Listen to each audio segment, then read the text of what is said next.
Hello, this is Amin, and this is session 18 of ASP.NET Core tutorial. In this session, we are going to talk about how to customize view discovery in ASP.NET Core.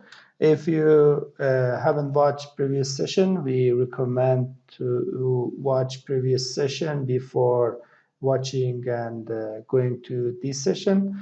In previous session, we talked about view and how you can call the view and default view discovery in ASP.NET Core. In this session, we are going to talk how you can change the default behavior of ASP.NET Core for discovery views. View method has 4 overloads. You can see the different overloads that you can call view without any parameters, or you can call view with viewName, and also you can call view with viewName and send an object as a model to view, which we are talking about. Sending data and passing data to view in upcoming videos, and also you can send the model to view through view method. We can change the normal behavior of ASP.NET Core with the second overload. As you can see, for example, if you mention the name of view, the ASP.NET Core by default is looking for that view. And also you can set the path of your customized view with relative path or absolute path. If you use absolute path, you should mention the extension of view, same as the example that you can see. I create a customized folder and also then call my view.cshtml. Let me describe it in more detail in ASP.NET Core and do some practice to understand this topic better. Let me switch to Visual Studio. This is the project that I've been working throughout this tutorial, and I've developed it since this session. And if you look at home controller, you can see I call view in home controller and index action method, and I have a home controller and index action method here. And by default, when I run this project, this view is returned, and you can see this view. But this time I want to create another view inside the home subfolder under views folder, and I want to select razor view empty, and I call it myview.cshtml, and add HTML template and add one h1 tag and mention my view inside home subfolder. Let me save it and back to home controller.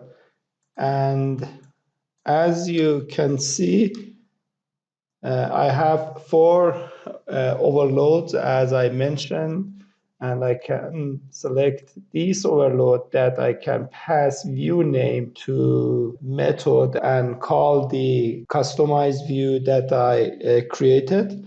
I select here my view, and this is a relative path, and I don't need to add .cshtml. And let me run the project and see the result. As you can see, my view is presenting the data that I want, and with this change I change the default behavior and default the view discovery of ASP.NET Core. Also, I can create another folder outside views, and I want to call it my views. And inside my views, I create another view,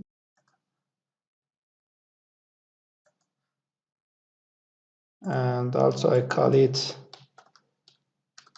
my view again and create another view outside views and home subfolder.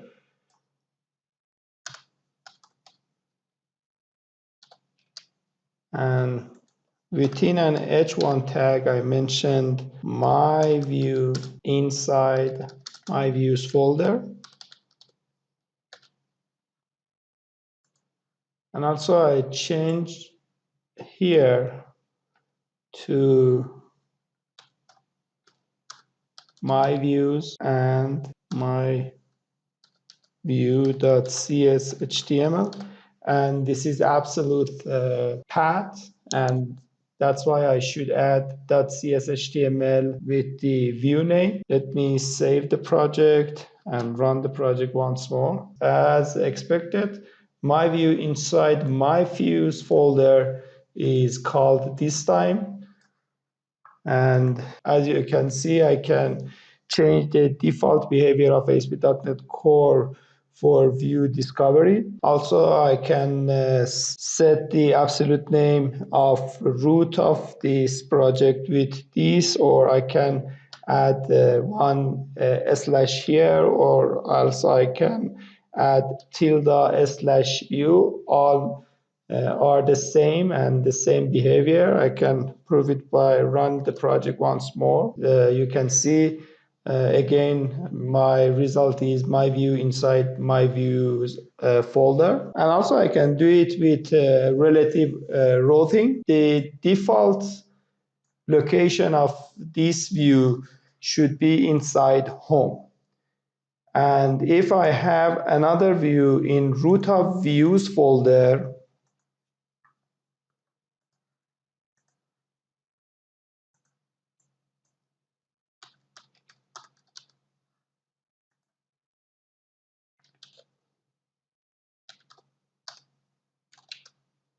I create one view in the root of views, and with the h1 tag, I mention my view inside views folder root. If I want to call this view with relative routing, as I said, the default location is here.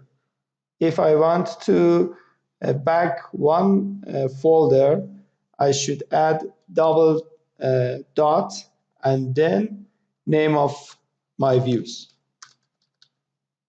without cs.html and extension of the view, because this is relative routing. And let me run the project. And as expected, my view inside views folder root is called this time. And if I want to reach this view, which is outside of the views, I should step back twice. I mean, from home to views and from views to the root. And I can change it with double dots again, and now I am in the root of project, and then I set my views for this folder, and inside this one I have my view, and I don't need to add .cshtml as it is relative routing. I run the project and see the result, and as expected, this time I call this view with relative routing. That's it in this video, and text version of this video tutorial is available in our website, and also the link of playlist of this video tutorial is available in description of this video. And you can be in touch with us with our social media that their link are available in description of this video. Don't forget to follow us. Thank you for watching us.